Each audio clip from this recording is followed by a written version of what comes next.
आज हम आपको एक बहुत ही मजेदार और इंटरेस्टिंग सीजन की कहानी सुनाने वाले हैं। हम उम्मीद करते हैं कि आपको स्टोरी सुनकर बहुत मजा आने वाला है, पर इसके लिए आपको स्टोरी पूरी सुननी होगी और आप हमें लाइक, कमेंट और शेयर के जरिए सपोर्ट करना मत भूलिएगा। सीजन शुरू करने से पहले मैं आपको बताती चलूं कि द अम्ब्रेला अकेडमी में बहुत सारे राज हैं जो हमें आहिस्ता आहिस्ता बताए जाएंगे। शुरुआत में दिखाया जाता है एक लड़की और लड़का स्विमिंग पूल के पास प्रैक्टिस के लिए बैठे थे। वो दोनों एक दूसरे को प्यार भरी नजरों से देखते हैं, जिसके बाद लड़की उसके पास आकर एक किस करती है और पूल में कूद जाती है। लेकिन कुछ ही देर बाद पूल में खून नजर आता है। लोग देखते हैं कि वो लड़की प्रेग्नेंट हो गई थी, जो काफी हैरानी की बात थी, क्योंकि एक दिन में दुनिया में ऐसे बहुत सारे वाकयात हुए जहां बहुत सारी औरतों ने एक दिन में ही बच्चों को जन्म दिया। अब जैसे कि ये बात नॉर्मल नहीं थी, ठीक उसी तरह जो बच्चे पैदा हुए वो भी नॉर्मल नहीं थे, क्योंकि सब में कोई न कोई सुपर पावर जरूर थी।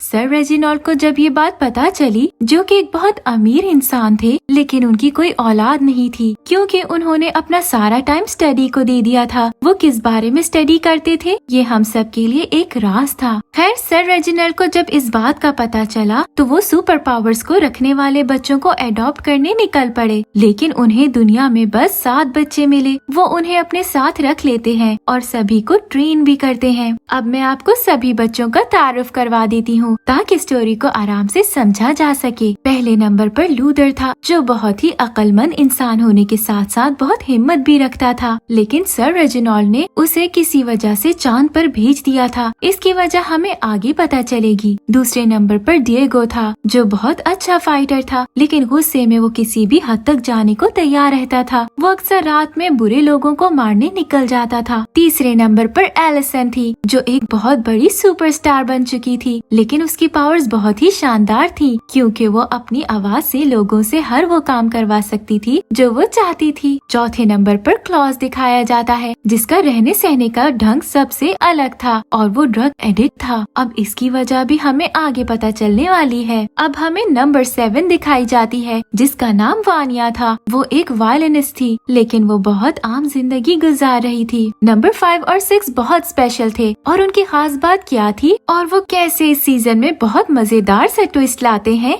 ये हमें पूरी स्टोरी सुनने के बाद ही पता चलेगा। सभी लोग अपनी अपनी जिंदगी में आगे बढ़ चुके थे, लेकिन अचानक एक दिन उन्हें पता चलता है कि उनके फादर यानी सर रेजिनॉल्ड की डेथ हो गई है, जिसे सुनकर सभी काफी टेंशन में आ जाते हैं। सीन्स एक पेंटिंग पर आते हैं, जहाँ वक्त के साथ नंबर 5 और 6 गायब हो गए थे, लेकिन उन पेंटिंग्स में वानिया कहीं भी नहीं थी, जिससे अंदाजा लगाया जा सकता था कि शायद उसमें कोई पावर नहीं थी। लेकिन सर रेजिनॉल्ड ने उसे अडॉप्ट क्यों किया, ये सीजन का सबसे बड़ा राज था। अब सभी लोग वापस उसी घर में आ जाते हैं जहाँ वो लोग कभी साथ मिलकर ट्रेनिंग किया करते थे। सभी अपने डैड का फ्यूनरल अटेंड करने आते हैं, लेकिन नंबर 5 और 6 का अभी भी कोई पता नहीं होता। कोई भी वानिया को इतना पसंद नहीं करता था, क्योंकि उसमें कोई भी खास बात नहीं थी, लेकिन एलिसन और वानिया बहनें होने का अच्छा फर्ज निभा रही थी। लूथर आकर अपने डैड का कमरा देखता है, लेकिन उसे लगता है कि उनकी मौत किसी वजह से नहीं हुई, बल्कि उन्हें कत्ल किया गया है। लूथर को कुछ क्लू मिलते हैं, लेकिन वो इस बात को साबित करने के लिए काफी नहीं थे कि उनकी मौत क्यों हुई और किसने उन्हें कत्ल किया। वानिया ने एक बुक लिखी थी, मगर वो देखकर थोड़ी उदास हो जाती है कि उसके डैड ने वो बुक कभी पढ़ी ही नहीं थी। वानिया के पास पोगो आता है, जो एक मंकी प्रोफेसर था, जिसे सर रेजिनॉल्ड ने ही ट्रेन किया था। तभी वो वानिया को बताता है कि आज नंबर 5 को गायब हुए पूरे 16 साल हो गए हैं और अब तक उसका कोई भी अता पता नहीं। लेकिन सर रेजिनॉल्ड को पूरा यकीन था कि एक न एक दिन वो वापस जरूर आएगा। सीन्स पास्ट में आते हैं, जहाँ वो अपनी रोबोट मॉम ग्रेस के साथ अपने डैड को गुड नाइट बोलने आए थे, लेकिन सर रेजिनॉल्ड किसी को भी अच्छे से ट्रीट नहीं करते और अपने काम में मसरूफ रहते हैं, जिस पर ग्रेस उन्हें वापस ले जाती है। प्रेजेंट में क्लॉज अपने डैड के कमरे से एक बॉक्स चुरा लेता है। लूथर एलिसन के पास आकर उसके हस्बैंड और बेटी के बारे में पूछता है, जिस पर वो बताती है कि 8 महीने पहले उनका डिवोर्स हो गया और मसरूफ होने की वजह से मेरी बेटी को अपने डैड के हवाले कर दिया गया। लूथर सबसे बड़ा था, इसलिए वो सभी को लीड करता था। सभी लोग मीटिंग के लिए आते हैं और लूथर बोलता है कि उन्हें मिलकर अपने डैड के कातिल का पता लगाना होगा, लेकिन सभी लोग इस बात पर सहमत नहीं होते और वहाँ से चले जाते हैं। सीजन पास्ट से दिखाया जाता है, जहाँ बैंक में कुछ डाकू आ जाते हैं और और वहाँ मौजूद लोगों को होस्टेज बनाकर बैंक पर कब्जा कर लेते हैं। तभी लोगों को बचाने के लिए अम्ब्रेला एकेडमी के हीरोज आ जाते हैं और अपनी शक्तियाँ इस्तेमाल करके बहुत ही शानदार तरीके से डाकुओं का मुकाबला करते हैं। यहाँ हमें नंबर 5 और 6 भी दिखाए जाते हैं। नंबर 5 की खास बात ये थी कि वो टाइमलाइन को बदल सकता था और नंबर 6 यानी बेन डाकुओं को बहुत बुरी तरह से मारता है। इस वक्त पहली बार सर रेजिनॉल्ड ने अपनी अम्ब्रेला एकेडमी की टीम से लोगों को मिलवाया और तब से वो सबके लिए हीरो बन गए। प्रेजेंट में सभी लोग अम्ब्रेला एकेडमी में मुख्तलिफ काम कर रहे थे। अचानक सब कुछ हिलने लगता है। वो लोग बाहर गार्डन में आते हैं तो एक पोर्टल से नंबर 5 बाहर आता है। सभी लोग उसे देखकर बहुत हैरान थे क्योंकि उसकी उम्र अभी भी उतनी ही थी जब वो गायब हुआ था। सभी लोग नंबर 5 को अब तक हुई सारी जरूरी बातें बताते हैं, लेकिन वो तो किसी और ही परेशानी में था। वो सबको बताता है कि उसकी उम्र 58 इयर्स हो चुकी है, लेकिन टाइमलाइन की वजह से वो ऐसा दिखता है, लेकिन दिमागी तौर पर वो 58 का है। अब वानिया नंबर 5 से मिलती है और उसे बेन की मौत का बताती है। इसका मतलब कि बेन को किसी ने मार डाला था, लेकिन उसका कातिल कौन था इस बात का किसी को कुछ पता नहीं था। इसके बाद वो सब लोग अपने डैड के फ्यूनरल के लिए इकट्ठे होते हैं, लेकिन तभी लूथर और डिएगो में लड़ाई हो जाती है। डिएगो गुस्से में होश खो देता है और लूथर पर चाकू से हमला करता है, जिस पर सभी लोग उसे समझाते हैं। यहाँ फिर से पास्ट में सभी बच्चों की ट्रेनिंग दिखाई जाती है, लेकिन वानिया को कोई भी इतनी अहमियत नहीं देता है। सर रेजिनॉल्ड सभी चीजों की डिटेल एक बुक में लिख लेते थे। प्रेजेंट में लूथर को जहाँ चाकू लगा था वहाँ से उसका शरीर काफी अजीब था। इधर नंबर 5 कॉफी पीने के लिए कैफे आता है, लेकिन कुछ देर बाद वहाँ बहुत अजीब से सोल्जर्स आकर गोलियां चलाने लगते हैं, जिनका मुकाबला नंबर 5 आसानी से कर लेता है। कुछ देर बाद उसे पता चलता है कि उसके हाथ पर एक ट्रैकिंग डिवाइस लगाई गई थी। वो फौरन उसे निकाल देता है। यहाँ क्लॉस बेन की आत्मा से बात करता था, लेकिन कोई भी इस बारे में नहीं जानता था। इधर नंबर 5 वानिया के पास आकर उसे बताता है कि जल्द ही कयामत आने वाली है, क्योंकि वो जब टाइमलाइन को बदलकर फ्यूचर में गया था तो वहाँ तबाही के अलावा कुछ भी नहीं था। वो इस सब की वजह तो नहीं पता कर पाया, लेकिन अब कुछ भी हो उसे अब कयामत आने की वजह ढूंढकर उसे रोकना होगा। वानिया उससे पूछती है कि क्या उसे वहाँ कोई क्लू मिला था, जिस पर नंबर 5 बताता है कि उसे एक बहुत अजीब आँख मिली थी, जिसे देखकर उसे लगा कि जैसे कयामत आने की वजह उससे जरूर जुड़ी है। नंबर 5 क्लॉस को उस आँख के बारे में बताता है और आँख के मालिक की खोज में निकल पड़ता है। दूसरी तरफ नंबर 5 को ढूंढते हुए 2 एजेंट्स चाचा और हेजल वहाँ आ जाते हैं। इधर क्लॉस को पता चलता है कि जिस आँख के मालिक को वो लोग ढूंढ रहे हैं वो अभी बनी ही नहीं, लेकिन नंबर 5 को उस डॉक्टर पर यकीन नहीं होता। वो वहाँ से निकलकर एक मॉल में अपने फ्यूचर पार्टनर से मिलने आता है, जो एक डमी थी, मगर कुछ देर बाद वहाँ एजेंट्स आकर नंबर 5 पर हमला कर देते हैं। यहाँ हमें डिएगो की एक्स गर्लफ्रेंड योडोरा दिखाई जाती है, जो उसी कैफे पर इन्वेस्टिगेशन कर रही थी जहाँ नंबर 5 पर हमला हुआ था। यहाँ एलिसन एकेडमी की सीसीटीवी वीडियो देख रही थी। तभी उसे पता चलता है कि उनकी मॉम ने ही सर रेजिनॉल्ड को चाय में जहर मिलाकर दिया था। एलिसन बहुत हैरान रह जाती है। दूसरी तरफ वानिया की मुलाकात एक आदमी डेव से होती है, जो उसके पास वायलिन सीखने आता है और बहुत जल्द वो दोनों एक दूसरे को पसंद करने लगते हैं। इधर एलिसन सबको वो वीडियो दिखाती है, जिसे देखकर सभी बहुत परेशान हो जाते हैं। अभी वो कोई फैसला कर पाते उन पर चाचा और हेजल आकर फायरिंग करने लगते हैं, लेकिन वो लोग इस बात से अनजान थे कि वो जिन पर हमला कर रहे हैं सभी सुपर हीरो थे, इसलिए एजेंट्स पर वो हमला भारी पड़ता है। वो दोनों बहुत मुश्किल से अपनी जान बचाकर वहाँ से भागते हैं, लेकिन जाते वक्त क्लॉस को अपने साथ किडनैप करके ले जाते हैं। सब नॉर्मल हो जाने के बाद लूथर एलिसन को अपनी कहानी सुनाता है और उसे बताता है कि एक बहुत खतरनाक ऑपरेशन की वजह से वो तकरीबन मर चुका था, लेकिन सर रेजिनॉल्ड ने उसकी बॉडी को बदल दिया और एक इंजेक्शन की वजह से वो बिल्कुल गोरिल्ला जैसा लगने लगा।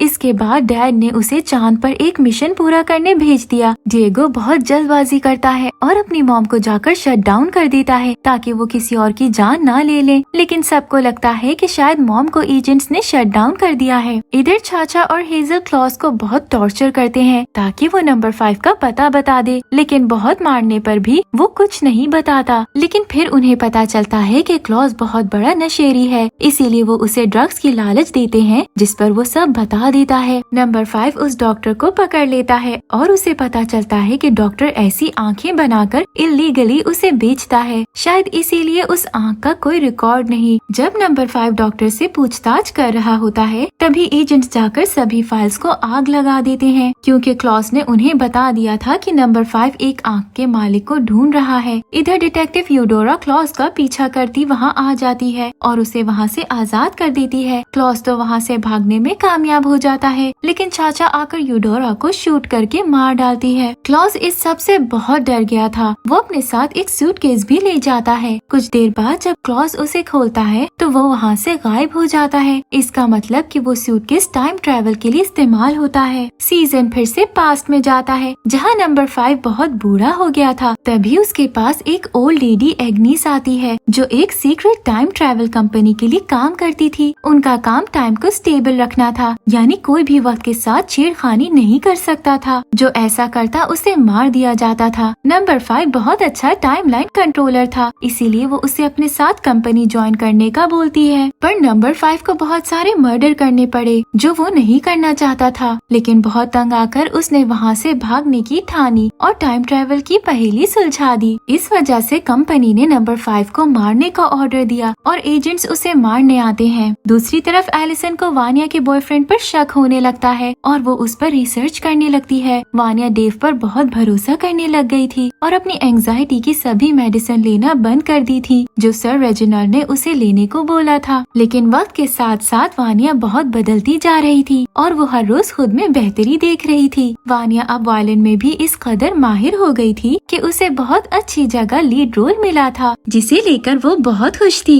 वानिया को लगता है जब से डेव उसकी लाइफ में आया है उसकी जिंदगी में सब ठीक होने लगा है। लेकिन तभी हमें पता चलता है कि डेव बहुत बुरा इंसान है और वानिया को लीड रोल इसीलिए मिला था क्योंकि डेव ने उस पोजीशन वाली लड़की का मर्डर कर दिया था। दूसरी तरफ क्लॉस अपने टाइम एडवेंचर से वापस आता है और अब वो काफी बदल चुका था। क्लॉस एक जंग लड़कर आया था। उसने अपना एक बहुत अजीज साथी भी खो दिया था, जिस वजह से वो बहुत दुखी था। क्लॉस को बहुत गुस्सा आता है और वो सूटकेस तबाह कर देता है। नंबर 5 को जब इन चीजों का पता चलता है तो वो काफी परेशान हो जाता है और क्लॉस पर बहुत गुस्सा करता है। अब नंबर 5 बहुत चालाकी से एग्नी से एजेंट्स की मदद से मीटिंग फिक्स करवाता है और लूथर के साथ उससे मिलने आता है। वो उसे फिर से एक जॉब ऑफर करती है जिसके बदले वो लोग उसकी फैमिली को छोड़ देने का वादा करते हैं। नंबर 5 मजबूरन एग्निस के साथ काम करने को मान जाता है और हेडक्वार्टर जाकर अपनी नई जॉब की शुरुआत करता है। वो सब लोग दुनिया पर नजर रख रहे थे और अपने एजेंट्स को मैसेज पहुंचाते थे।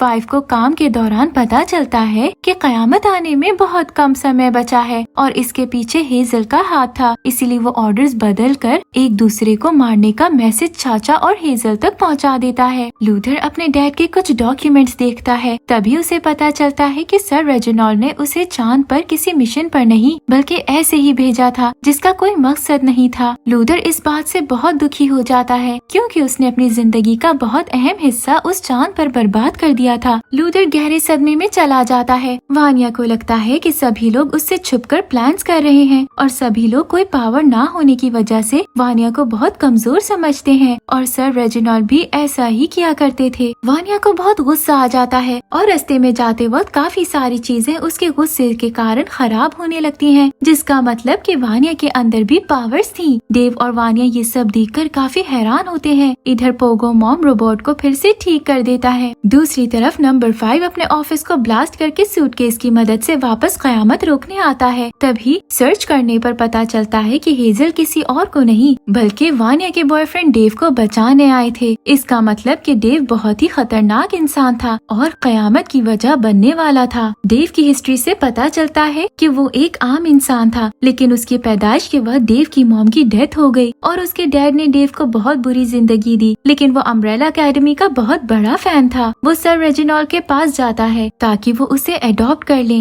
लेकिन कोई पावर ना होने की वजह से सर रेजिनाल्ड ने ऐसा करने से इनकार कर दिया और डेव के दिल में सभी के लिए बहुत नफरत पैदा हो गई, यहाँ तक कि वो अपने पिता को भी बेदर्दी से मार डालता है और सजा के तौर पर उसे 12 साल के लिए जेल में बंद कर दिया गया। इस सब चीजों का जिम्मेदार वो अम्ब्रेला एकेडमी के लोगों को समझता था और उनसे बदला लेने के लिए सभी पर नजर रखने लगा था। एक दिन क्लॉस ने अपने डैड का सामान ड्रग्स लाने के लिए बेच दिया, लेकिन उसमें सर रेजिनाल्ड की बहुत जरूरी नोटबुक थी जिस जिस पर वो सभी की डिटेल्स लिखा करते थे। क्लॉज को वो जरूरी नहीं लगती, इसीलिए वो उसे कचरे में फेंक देता है। इधर डेव क्लॉज का पीछा करता है और वो नोटबुक अपने पास रख लेता है। जब वो उस बुक को पढ़ता है तो उसे वानिया की सुपर पावर्स का पता चलता है, जो सर रेजिनॉल्ड ने किसी वजह से सबसे छुपा कर रखी थी। इधर लूथर अपनी टेंशन कम करने के लिए एक क्लब में जाता है और तभी वहाँ क्लॉज भी उसके साथ चला आता है। लेकिन कुछ लोग लूथर का बहुत मजाक उड़ाते हैं क्योंकि उसका शरीर आम इंसानों जैसा बिल्कुल नहीं था। लूथर को बहुत गुस्सा आता है और वो उनसे लड़ने लगता है। क्लॉज भी उसका साथ देता है, लेकिन अचानक क्लॉज गिरकर बेहोश हो जाता है। तभी क्लॉज की मुलाकात सर रेजिनॉल्ड से होती है, जो ये बात मानते हैं कि उसने वाकई लूथर को एक नकली मिशन पर चांद पर भेजा था। वो क्लॉज की शेव भी करते हैं और उसे बताते हैं कि क्लॉज बहुत ही पावरफुल है, लेकिन अब तक वो अपनी असली शक्ति को नहीं पहचान पाया। कुछ ही देर में क्लॉज को होश आ जाता है। दूसरी तरफ डेव वानिया की पावर्स बाहर निकालने के लिए कोशिशें करने लग जाता है। तभी वो एक नकली ड्रामा करता है और खुद को मुसीबत में डालता है, क्योंकि वो जानता था कि वानिया उससे बहुत प्यार करती है और डेव की जान को खतरे में देखकर जरूर कुछ बड़ा करेगी और वो अपने मकसद में कामयाब हो जाता है। जब गुंडे उन्हें बुरी तरह से मारने लगते हैं तो वानिया एक जोरदार चीख मारती है, जिससे बहुत बड़ी तबाही होती है। डेव अपनी आंख खो देता है और वही आर्टिफिशियल आंख बनवाता है जो नंबर 5 को मिली थी। डेव वानिया को लेकर जंगल की तरफ आ जाता है, जहाँ वो उसे ट्रेन करने की कोशिश करता है और अपनी पावर्स को कंट्रोल करना सिखाता है। अब यहाँ हमें पता चलता है कि सर रेजिनॉल्ड भी वानिया की पावर्स के बारे में जानते थे और बहुत ट्रेन करने पर भी वानिया अपनी पावर्स और गुस्से पर काबू नहीं पा सकी। इसीलिए सर रेजिनॉल्ड ने उसे भूल जाने और शांत रहने के लिए मेडिसिन देना शुरू कर दी, ताकि ना वो पावर्स यूज कर सके और ना ही उसे गुस्सा आए। एलिसन को वानिया की बहुत फिक्र थी और जब उसे डेव के बारे में पता चलता है तो वो फौरन वानिया को ढूंढने आती है। और यहाँ हमें पता चलता है कि एलिसन को भी वानिया की पावर्स के बारे में पहले से पता था और उसने ये बात सबसे छुपा कर रखी थी, क्योंकि सर रेजिनॉल्ड के कहने पर एलिसन ने वानिया के कान में बोल दिया था कि उसके पास कोई पावर्स नहीं और वो एक आम सी इंसान है। अब जैसे कि मैं आपको बता चुकी हूँ कि एलिसन के पास माइंड कंट्रोल करने की पावर थी, इसीलिए वानिया ने इस बात पर यकीन कर लिया और आम इंसान की तरह जिंदगी गुजारने लगी। जब ये बात वानिया को पता चलती है तो वो गुस्से से पागल हो जाती है, क्योंकि उसने अपनी जिंदगी दूसरों से कमतर महसूस करके गुजारी थी, हालांकि उसके पास सबसे ज्यादा पावर थी। वानिया कुछ सोचे समझे बगैर एलिसन का गला काट देती है और वहाँ से चली जाती है। वानिया जब डेव के पास आती है तो उसे सर रेजिनॉल्ड की नोटबुक मिलती है, जिससे वो समझ जाती है कि डेव भी बस उसे अपने मतलब के लिए इस्तेमाल करना चाहता था। वो बहुत दुखी हो जाती है, लेकिन साथ ही उसे डेव पर बहुत गुस्सा आता है। जब वो घर आता है तो वानिया को सब पता चल जाने पर वो उससे बात करने की कोशिश करता है, लेकिन वानिया अपना काबू खो चुकी थी और डेव को बहुत भयानक मौत देती है। इधर एलिसन के भाई उसे ढूंढ लेते हैं और हॉस्पिटल ले जाते हैं। वो जिंदा तो बच जाती है, लेकिन एलिसन बोल नहीं पाती, जिसका मतलब कि वो अपनी पावर्स यूज नहीं कर पाएगी और अब वानिया की तरह वो भी आम इंसानों जैसी जिंदगी गुजारेगी। एलिसन एक पेपर पर लिखकर बताती है कि उसमें भी सुपर पावर्स हैं। वानिया अपनी गलती पर शर्मिंदा होती है और वापस अम्ब्रेला एकेडमी आकर उनसे माफी मांगती है और एलिसन का पूछती है, लेकिन लूथर उसे इमोशनली ब्लैकमेल करके बेहोश कर देता है और ले जाकर एक जेल में बंद कर देता है। अंदर जब वानिया को होश आता है तो वो सबकी बहुत मिन्नतें करती है कि उसे वहाँ से निकाल दे। वो अब किसी को नुकसान नहीं पहुँचाएगी, लेकिन कोई भी उसे आजाद नहीं करता, जिस पर वानिया सबसे नफरत करने लगती है और उसके अंदर बदले की आग भड़क जाती है। वो जेल को तबाह कर देती है। वानिया अब एक अलग ही रूप में आ चुकी थी और कोई भी उसे रोक नहीं पा रहा था। वो अपनी शक्ति से अम्ब्रेला एकेडमी तबाह कर देती है, जिस पर सभी लोग अपनी जान बचाकर बड़ी मुश्किल से बचते हैं, लेकिन पोगो वहीं मारा जाता है और मॉम भी उसी मलबे में दब जाती है। क्लॉज भी अपनी शक्ति का इस्तेमाल ठीक से करने लगता है, जिसकी वजह से बेन अब चीजों को छू सकता था। इसका मतलब कि क्लॉज के पास इतनी पावर्स थी कि वो भूतों और आत्माओं को भी ताकत दे सकता था। वो लोग अब वानिया को रोकने की प्लानिंग करते हैं, क्योंकि डेव के मर जाने के बाद वो लोग समझ चुके थे कि वानिया ही असली कयामत है और उसका गुस्सा और बेकाबू शक्तियाँ पूरी दुनिया को बर्बाद कर देंगी। नंबर 5 को फिर से एग्निस का मैसेज मिलता है और वो जब उससे मिलने जाता है तो एग्निस नंबर 5 को बताती है कि वो बस एक ट्रैप था। असल में वो उसकी फैमिली को मारने आई है क्योंकि वो बार बार उन्हीं की वजह से यहाँ आ रहा है। दूसरी तरफ लूडर के साथ बाकी सब पर एजेंट्स अटैक कर देते हैं, जिसे बचकर वो लोग निकल जाते हैं। नंबर 5 भी वहाँ से निकल जाता है। यहाँ हेजल एग्निस को शूट कर देता है क्योंकि उसने हेजल की गर्लफ्रेंड को मारने की कोशिश की थी। अब हेजल भी नंबर 5 के साथ मिल जाता है क्योंकि वो भी कंपनी के साथ काम करके बहुत तंग आ गया था और अपनी लाइफ अच्छे से गुजारना चाहता था। दूसरी तरफ आनिया अपने काम पर आती है जहाँ उसे लीड रोल प्ले करना था। तभी वो अपनी फैमिली को देखकर समझ जाती है कि वो उसे मारने के लिए वहाँ आए हैं, जिस पर वो फिर से भड़क जाती है। लेकिन वो वायलिन बजाती रहती है और उससे बहुत सारी खतरनाक रोशनियाँ निकलने लगती है, जिससे लोग काफी डर जाते हैं और भाग जाते हैं। तभी वानिया अपनी फैमिली के सभी लोगों को हवा में उड़ाकर बांध लेती है। इधर क्लॉज बहन की पावर इस्तेमाल करके एजेंट से लड़ता है। डिएगो भी चाचा को मारने लगता है लेकिन किसी वजह से रुक जाता है। इधर एलिसन वानिया को टोकने की कोशिश करती है लेकिन बोल न पाने पर वो उसके कान के पास गोली चलाती है ताकि वो होश में आ सके। लेकिन तभी वानिया का ध्यान भटक जाता है और उसके अंदर से जो अल्ट्रा रेज निकल रही थी सीधा जाकर चांद से टकराती है, जिस पर चांद ब्लास्ट कर जाता है और उसके कुछ टुकड़े तेजी से जमीन की तरफ आने लगते हैं, जिसका मतलब कि दुनिया को तबाह होने से कोई नहीं रोक सकता था। नंबर 5 समझ जाता है कि उसका मिशन पूरी तरह से फेल हो गया है, इसीलिए वो अपनी पूरी फैमिली को लेकर टाइम ट्रैवल की मदद से बहुत पीछे चला जाता है और दुनिया पूरी तरह से तबाह हो जाती है। ये बहुत ही खौफनाक मंजर था और यही सीजन 1 का दी एंड हो जाता है। सीजन 2 की कहानी सुनने के लिए हमारे साथ जुड़े रहिए, जिसके लिए हमारे चैनल को सब्सक्राइब करना मत भूलिएगा।